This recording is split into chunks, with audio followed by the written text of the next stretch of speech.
Assalamualaikum warahmatullahi wabarakatuh. Halo sahabat sejuta kisah. Bagaimana dengan kabar Anda hari ini? Mudah-mudahan selalu sehat, selalu fine. Kalaupun ada yang saat ini tengah sakit, mudah-mudahan lekas diberi kesembuhan oleh Allah Subhanahu wa Ta'ala. Jumpa kembali bersama kami, channel yang selalu menghadirkan kisah-kisah nyata misteri yang menarik untuk Anda simak. Untuk kesempatan kali ini kami sudah menyiapkan sebuah kisah nyata misteri yang berjudul Kesandung Oyot Mimang. Sekitar 15 tahun lalu, di mana HP Android belum banyak digenggam orang, aku masih duduk di kelas 1 SMA, berangkat selepas asar dengan membawa nasi hajatan yang akan diantar ke tempat sepupu. Ibu dan aku berbonceng motor bebek yang paling irit di Indonesia. Belum musim motor metik ya. Tentu saja yang bawa motornya ibu. Langit tampak cerah dan baik-baik saja. Walaupun jarak tempuh tak lebih dari 30 menit, rumah kakak sepupuku berada agak pinggiran. Kala itu masih banyak tanah kosong dan kebun pisang. Jauh sekali suasana dengan rumahku di kampung yang padat dan berdempet-dempetan. Tak kesulitan kami saat berangkat, karena saat pindahan dulu kami ikut pengantar, jadi tahu di mana lokasi rumah tersebut. Melewati rel kereta api dan stasiun lawas yang masih beroperasional. Suasana sejuk dengan kebun pisang yang tumbuh subur dari rumah-rumah warga berhalaman luas khas pedesaan. Padahal masih di kota, salah satu ibu kota provinsi di Jawa. Tibalah kami sekitar pukul 3:30 sore, menyerahkan nasi hajatan hitanan adikku. Karena kami perempuan dan sangat akrab, bukan hanya sekadar mengantar nasi saja, tapi bisa mengobrol lama. Tak terasa matahari sudah hampir tenggelam di ujung horizon. Cuaca mendadak berubah menjadi syahdu. Langit diselimuti mendung yang pekat dan angin yang berhembus agak kencang. Kami segera berpamitan pulang, takut kehujanan di jalan. Jalan yang agak bergelombang karena sebagian jalan pavingnya banyak yang lepas. Pohon-pohon mulai bergoyang mengikuti arah angin. Daun dan ranting mulai berisik terkibas-kibas oleh angin.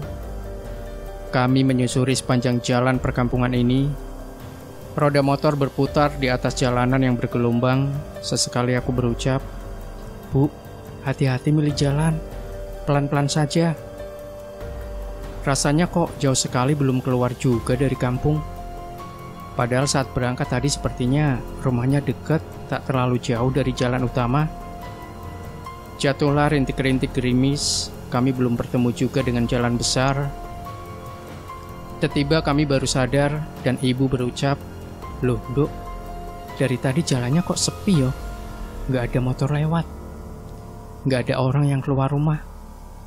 Rumahnya kok tutupan semua pintunya ya?" Tambah bingung aku. "Loh, Bu, nyasar kita ini. Dari tadi kok belum keluar dari kampung ini? Udah mau surup loh, Bu." Jalanan tampak sangat sepi, gerimis masih mengiringi kami. Lampu jalanan belum juga ada yang menyala, padahal langit tampak gelap karena mendung. Kami masih berputar-putar mencari jalan, dan ibu berujar, "Loh, kok kuburan wae ketemunya? Kuburan di kampung ini kok banyak? Dari tadi muter ketemunya kok kuburan, Tondok." Aku juga kaget melihat apa yang ada di depan mataku adalah kuburan. Kuburan warga kampung yang hanya dipagari tanaman setinggi paha saja. Tampak jelas pusara dan nisan. Jangan dibayangkan pusara dan nisan zaman sekarang yang berbahan semen. Pusara dan nisannya dari kayu yang tampak lama. Sebagian tidak tertulis nama. Aku dan ibu sudah mulai merinding. Tengkuk leherku serasa ditiup-tiup. Entah memang angin atau apa. "Ayo toh, Bu, cepet pulang," rengekku. Tampak raut wajah bingung dan tegang ibu membawa motor dengan sedikit tidak seimbang. Setiap kami mencari jalan, selalu bertemu makam. Entah makam yang sama atau makam yang berbeda lagi. Aku sampai bingung, banyak sekali pemakaman di kampung ini. Terakhir kami melihat makam dengan pohon randu besar di tengah. Langit sudah tampak sangat gelap di pukul 17.30 waktu Indonesia Barat. Penerangan pun tidak maksimal karena kala itu jarak rumah masih berjauhan dan lampu jalannya dari bohlam biasa yang menyambung dengan listrik masing-masing rumah. Jangan bilang kenapa tidak pakai Google Maps. Zaman itu bisa punya HP Nokia yang bentuknya seperti ketupat saja sudah keren banget. Masih musimnya provider berlomba memberi tarif telepon dan SMS murah. Telepon di tengah malam buta bertarif Rp1. Hahaha. Apa coba yang diobrolkan di tengah malam buta? Oke, balik lagi ke situasi di mana kami masih di depan pemakaman. Langit masih diselimuti mendung pekat dengan hujan intensitas sedang. Kami tak membawa jas hujan.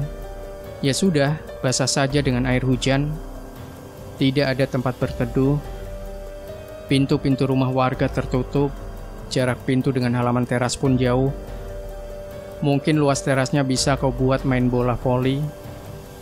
Sepertinya warga di kampung ini sangat mengikuti nasihat untuk menutup pintu dan jendela dikala langit mulai gelap, biar tidak ada setan yang masuk rumah.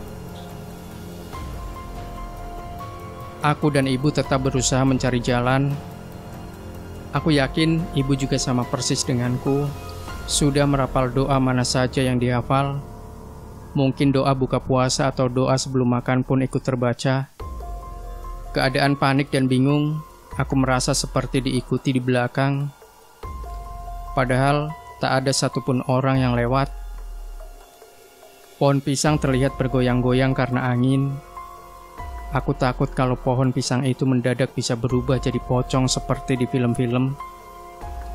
Ah, sial. Dasar imajinasiku malah membuat semakin merinding. Umpatku dalam hati. Bu, aku takut bu.